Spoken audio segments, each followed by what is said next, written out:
Ela falou sobre Legolas Origins aí, né? Então, vamos voltar um pouco, Sá, pro começo. Vamos voltar pro começo. Legolas, você começou na parte ali mais de stream e depois foi pra caster, né? Conta um pouco dessa parte da sua história pra gente. Cara, quando eu comecei a fazer stream, era algo até que eu não acreditava, assim, muito. Eu comecei a consumir um pouco de stream ali por 2018, 2019, mais ou menos. E, assim, eu gostava muito de jogar, eu jogava LoL todos os dias. Mas, assim, de alguma forma eu queria fazer parte do cenário, porém eu não sabia como. Não sabia como ter esse passo inicial. E aí o meu marido, na época, ele falou assim, cara, por que você não faz live? Aí eu falei assim... Por que eu vou fazer live? Eu não sei fazer live.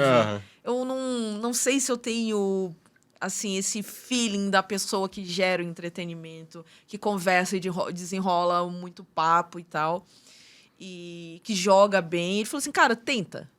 E aí, assim, na época, a gente vivia numa situação muito apertada, assim, de grana. A gente tinha que pagar aluguel e tal, a gente trabalhava pra caramba e recebia pouco. Eu falava assim, mano, mas a gente vai ter que montar um PC pra eu fazer live, um setup pra algo que eu não sei se vai dar certo e algo que eu não tenho essa confiança. Eu falei assim, cara, isso é loucura. Sim. É completamente loucura. E ele falou assim, não tem problema. Se não der certo, ou a gente fica com o PC, ou a gente vende. E aí a gente recupera parte da grana. Só que, assim, eu fui com muito medo, assim, nesse vamos tentar, mas com muito medo, porque a gente foi tendo que fazer isso bem aos pouquinhos, né? Tenta comprando muita coisa usada, compra alguma coisa e troca e bota mais um dinheirinho pra dar um upgrade. Cara, e é uma situação delicada, desculpa te interromper, porque muitas vezes a gente vê o lado do jogador, né? Que às vezes o jogador ou o menino que quer ser streamer, ele tem, sei lá, 14 anos, só que, tipo, ele ainda tem o privilégio, né? De morar com os pais, de ter as contas... Cara, vocês arriscaram... A gente arriscou muito. Tipo, porque, assim, era muito no limite. Assim, toda vez que, sei lá, caía o salário, a gente sentava e via tudo que a gente tinha pra pagar e o que a gente tinha sobrando, né? Então, assim, nem sempre sobrava alguma coisa. Tipo, não vamos sair esse final de semana, assim... Não, tinha meses que não dava pra sair. Não, já e dava PC no Brasil não que é a gente barato, não né? dava pra gente sair pra lanchar. E assim, a gente morava em São Luís, que é uma cidade infinitamente mais barata de morar e ter esse entretenimento do que São Paulo, por exemplo, né? Então, assim, era muito complicado. Nossos pais ajudaram a gente de certa forma, assim, em vários momentos. Eu lembro que quando eu precisei comprar uma placa de vídeo que era pra começar a fazer live, era uma 1050 Ti. E aí, meu cartão não tinha limite. Meu cartão, sei lá, era 400, 500 reais. Eu falei assim, mano, como é que a gente vai comprar isso daqui? E aí, eu pedi emprestado o cartão da minha mãe, fui pagando. E aí, as últimas parcelas, ela falou assim, não tem problema, deixa que eu pague. Eu falei assim, Ai, que fofo. nossa, mano, que alívio. Aquele apoio de mãe, né, que aquece o Nossa, coração. sim. E aí, assim, foi muito nisso, assim, da gente tentando garimpar peça, e meu marido sempre olhando em um OLX pra ver o que ele conseguia, o que ele conseguia trocar. E a gente foi, aos pouquinhos, organizando o setup. Então, começou com muita... Não vou dizer gambiarra, vou dizer arranjos técnicos. Começamos com bastante ali, o setup com muitos arranjos técnicos. Então, não tinha webcam no começo, era celular, não tinha iluminação. Então, a gente usava, sei lá, um abajur com uma folha de papel manteiga para fazer um soft lá.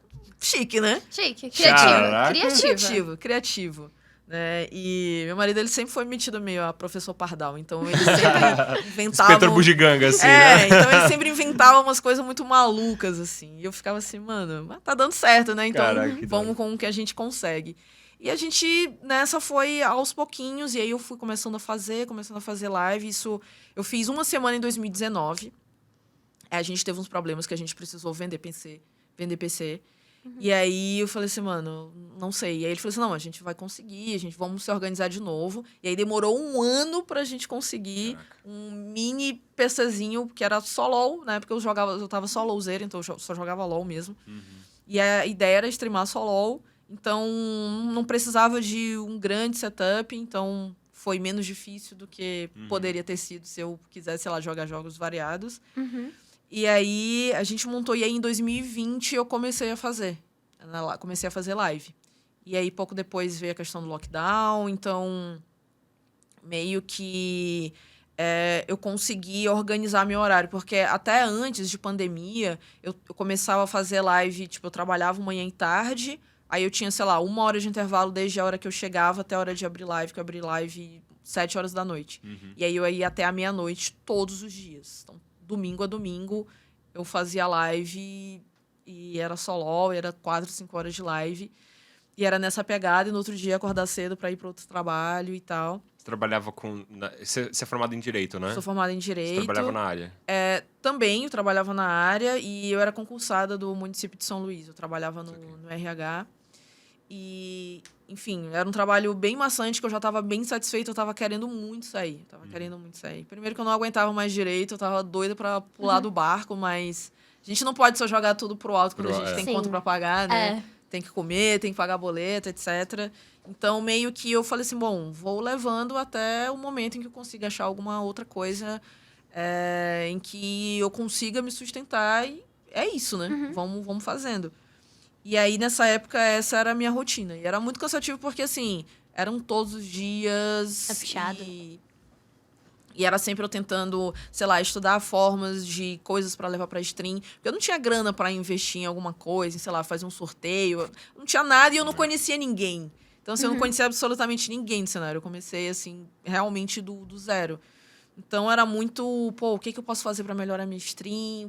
Enfim, eu fui começando a estudar, a ver vídeo e tentando trazer coisas criativas, mais de baixo orçamento, assim, para live. E, aos poucos, fui percebendo que as coisas, elas foram caminhando e eu já estava gostando muito de fazer, né? E eu falei assim, cara, eu consigo me imaginar fazendo esse tipo de trabalho aqui no futuro. E aí, eu comecei a investir nisso. Então, assim, uma graninha que sobrava ali do mês, a gente já parcelava, sei lá, pegou uma webcam usada, e aí a gente já ia parcelando outras coisas. Então, assim, teve uma época que era um monte de coisa parcelada, tudo no máximo de vezes possível, usando cartão de parente, etc., porque a gente não tinha limite de crédito nessa época. E tudo para ir melhorando o setup. Então, aos poucos, veio um microfonezinho melhor, mais de entrada. E a gente foi dando esse upgrade. Então, assim, esse foi o 2020 em que teve o boom de streams por conta da pandemia, tava todo mundo em casa. Então, acho que isso, de certa forma, favoreceu um pouco com que as pessoas tivessem mais tempo assistindo e fossem procurar também novas formas de entretenimento. E eu fui nessa pegada, assim, muito tryhard, 7 dias na semana, 4, 5 horas por dia, jogando LOL. E, cara, era o meu momento esperado. Até o momento em que eu comecei a fazer campeonatos, né? A época que eu entrei no casting. Sim. Aí eram os únicos dias que eu não fazia live, eram os dias que eu tava em algum campeonato. E como foi essa transição de streamer pra casting? Então, nessa época, eu fazia parte da Sakuras Esports, né? Que era um coletivo feminino, elas promoviam alguns campeonatos também. E nas Sakuras, eu lembro que teve uma live que eu fui fazer no canal delas, que era uma live que as parceiras faziam todo mês. E nesse dia ia ser a estreia da Harumi no Circuitão. Foi a primeira mulher a jogar na Liga Oficial, exatamente, na Rinsga. E aí as meninas falaram assim, vamos assistir todo mundo no Discord? Aí eu falei assim, tá bom. E aí eu parei a live e a gente ficou fazendo radinho. Parei a gameplay, a gente ficou fazendo radinho. E ali, comentando e tal, e aí, em determinado momento, uma das meninas falou assim, Lago, você comentou muito bem, você já pensou em ser comentarista? Eu falei assim, não, nunca pensei. E eu nunca tinha imaginado, né? E aí eu fiquei com aquilo na minha cabeça, né? Mas, enfim, passou. E aí, um pouco tempo depois, a Sakuras ia fazer um campeonato, que era um campeonato de Blitz do Nexus, chamado Matsuri. E aí, as meninas que estavam organizando lá da staff falaram assim, Lago, você quer ser comentarista? Eu falei assim, mas eu não sei fazer. Eu nunca fiz. Não... Como que comenta? Exatamente, eu não sei. Assim, o que eu tinha de experiência era que, até então, isso era 2020, né? De 2016, desde que eu comecei a acompanhar a LoL, eu sempre assistia todos os campeonatos. Então, eu sempre assistia todas as transmissões. Então, era a única referência que eu tinha de alguma coisa. Uma referência de entonação, de... Pois é. E antes disso, eu assistia muito esporte tradicional, né? Eu sempre fui maluca por futebol. Então, eu assistia em várias mídias diferentes. Tanto Você TV torce pra que time? Palmeiras. O Felipe atrás das câmeras. Eu vou dar um destaque aqui para o meu Sampaio Corrêa, o melhor do Maranhão. Aí, ó, pronto. Pronto, aí ninguém fica triste. Tá na B? Tá na B, Sampaio Corrêa atualmente? Ai, tá numa situação um pouco complicada. Se Deus quiser, não cai. Mas tá vamos lá, meu tubarão. Mas, enfim, eu sempre acompanhei muito o esporte tradicional, então essa parte de casting, transmissão, por mais que eu nunca tivesse prestado atenção, foram muitos anos ouvindo, então tinha uma referência na hora de fazer, né, Sim. de alguma forma. E aí, quando eu fui fazer, eu tava muito nervosa, e aí foi com a Fogueta que eu fiz, era a minha dupla do campeonato. E, cara, foi muito divertido, porque foi o primeiro ano do Blitz do Nexus, e...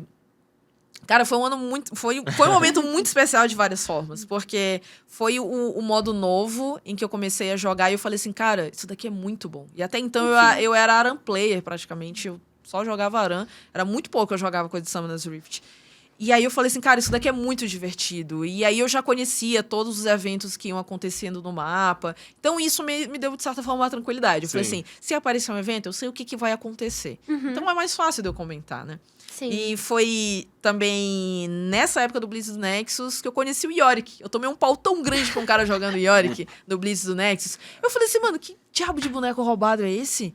Olha isso, ele tem um cercadinho e tem uns bichos que ele joga. Eu falei, que porra é essa? Aí eu fui pesquisar, era o Yorick. Eu falei assim, caraca, isso daqui parece com o estilo que eu possa gostar de jogar. E aí Meu foi Deus. aí que eu comecei a jogar com ele. Você virou York Player. Sim. Oh, meu Deus. É o meu main.